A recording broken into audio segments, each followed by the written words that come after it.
The agriculture is the mainstay for most of the countries in the world, and it is so true for Africa. Traditionally, the farmers use very traditional methods and mechanics to farm. That does give the output, but you can increase the productivity of the farm by using some technology interventions such as digital agriculture. For example, choosing a seed type and a crop type that is absolutely suitable for particular soil can increase the yield by 30 to 40%, because a red top soil is suitable for so and so crop, black top soil is suitable for so and so crop. By analyzing which crop is suitable for which soil type, and in that crop what seed will go well with that crop, could increase the yield. The second example is based on the climatic conditions. See, most of the agriculture is a rain-based agriculture. There are very few places where you have an irrigation-based agriculture. For that matter, even irrigation is dependent on the rainfall. So deciding when to sow the seed based on the climatic conditions, like when is the rainfall going to be and what dates is going to come, and based on the soil type and the seed that you put, which is the right time to put the seed, could significantly increase the yield, which in turn, like for example, if it's 30% if it increases, it's a great thing that can happen. It is just a technology intervention. So how does this happen? Now you collect all the data of historical data of a cluster, particular cluster, like a few villages, on what is the soil type here, what crops traditionally the farmers have been growing, and what fertilizers have they been using, and how much yield that they have been getting. After that, collecting that information, then you collect the relative data of what was the rainfall for the last few years, how the rainfall is going to be this year. We partnered with companies like AGRITECHNOLOGY for the soil certification and the assessment data, and we also partnered with a company called EMPOWEER and Microsoft, where we're using the big data and the analytics to mine all the data that is available and come to a decision on sowing this seed in this particular type of soil or during this week would significantly improve the yield. And some of the pilots that have been done in India have seen like 35% increase. So it's one technology intervention. After that, based on the drone technology, you can see the crop growth and also the patterns and the moisture levels, pH levels, etc. And you can also advise the farmers on when to use, if they have to use fertilizers, if they have to use natural fertilizers, or what kind of pesticides might come, then that advisory can go. That's another insight. And finally, when to harvest.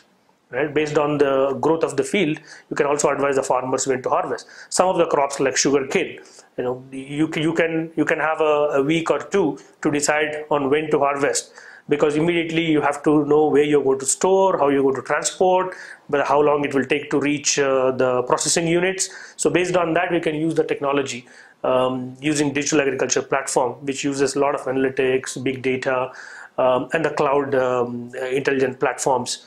But using this insights to the farmer, if we can increase the yield and productivity, that would significantly help the GDP of the countries as well.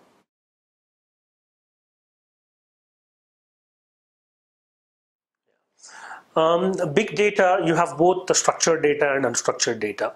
The structured data, you get it from if the agricultural associations or a farmers associations or a Department of Agriculture will have some historical data about if you take a region like Naivasha region.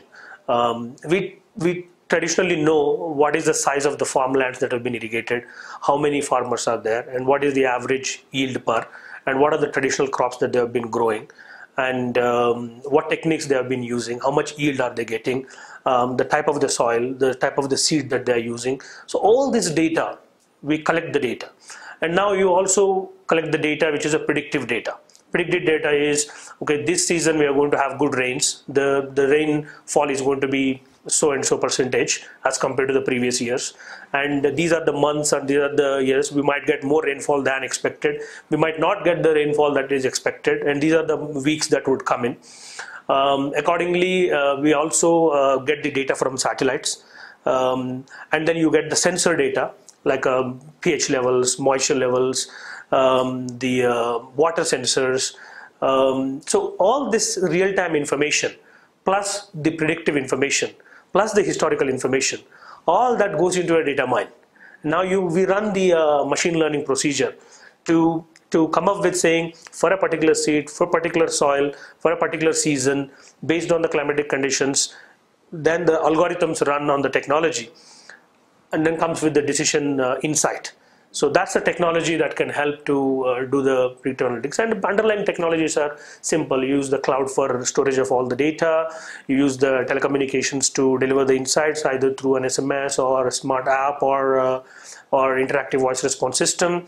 Then you do a lot of modeling, data modeling using a machine learning, because you have to train the machines to learn about what has been happening historically. And if they tried certain combination of soil and seed type, what was the output? So the machine will learn all these things and then get the data from predictive analytics and deliver the insights. So it's an interesting technology, but ultimately, if you don't look at too much into technology part of it, but actually look at how it is going to help the farmer. We are taking the historical data, analyzing with the predictive data, and coming with the advice to the farmer, which can help them to do better job in growing the crops and get a better yield and get a better revenues. Some farmers do have a feature phone, which they can use it to get access on the interactive voice response or the SMS. So to reach the last mile, to reach the farmer directly, we are using various methods. One, we are partnering with the Department of Agriculture. They have agriculture extension officers. Then we are also partnering with the smallholder farmers associations, partnering with crop boards. And we are also partnering with the other organizations like NGOs who have a lot of interest on the ground, who are interacting with the farmers. So these becomes our delivery channels. But the primary delivery channel is going to be a call center, which, for example, in Malawi, we're running a farm radio, right? That's specifically advising the farmers. But here we are going to do so much of customization that is very private to each farmer or each cluster. Then the insight will land. We'll make a call to the farmer. When a farmer picks up the phone in the local language, they will be told that because you're going to you grow this crop, for example, September 2nd week is the best time for you to sow. And if you have any additional questions, call this number or press 1, and then the agent will talk to them and advise them. Those who don't have feature phones, we try to deliver the insights using the last mile connectivity organizations like a farmer association, cooperative societies, and the NGOs.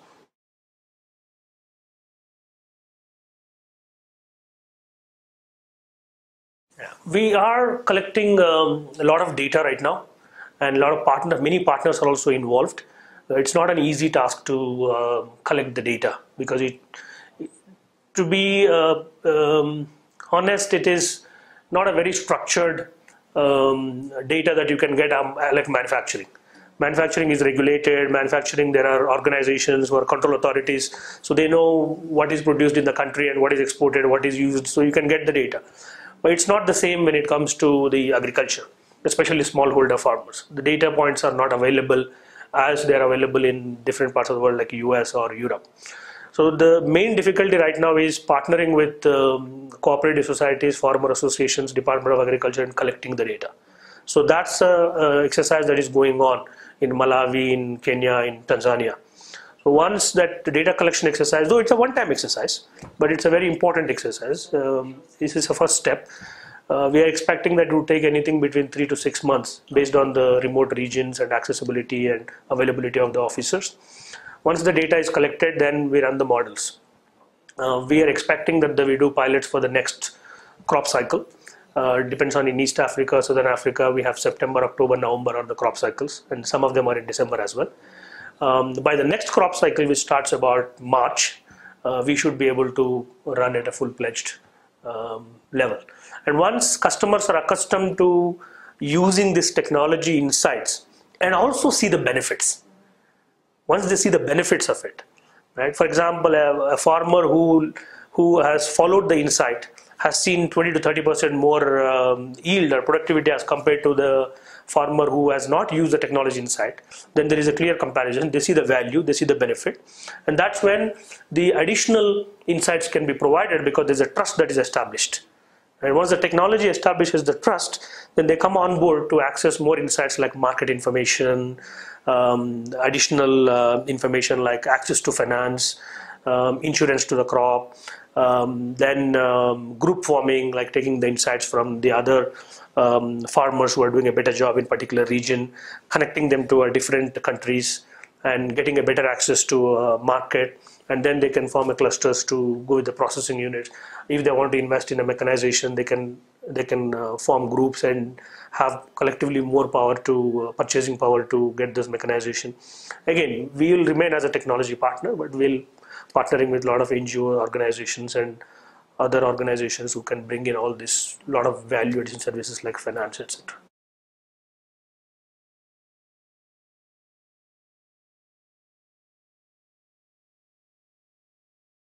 First challenge is the reaching to the last mile, going into the field, to the farm, to the farmer, not to his home, but to his farm actually, and standing in the in their field and taking the GPS coordinates, because which is very important and critical for satellite information to be collected, because you need to know what kind of advice you are providing to which data point.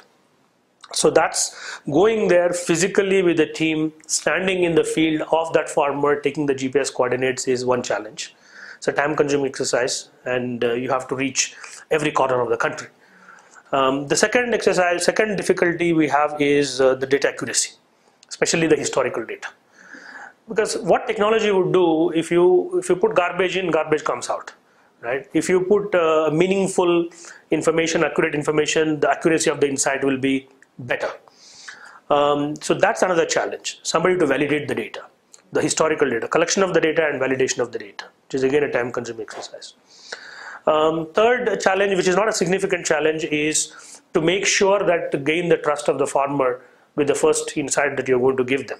And once they see the adoption will be like 40 to 50% initially, but I think by the second cycle, when they see the value, you'll see the adoption levels going to 80 to 90%. These are some of the practical challenges that we would face in the field. Thank you very much. Good, thank you. Yeah, good.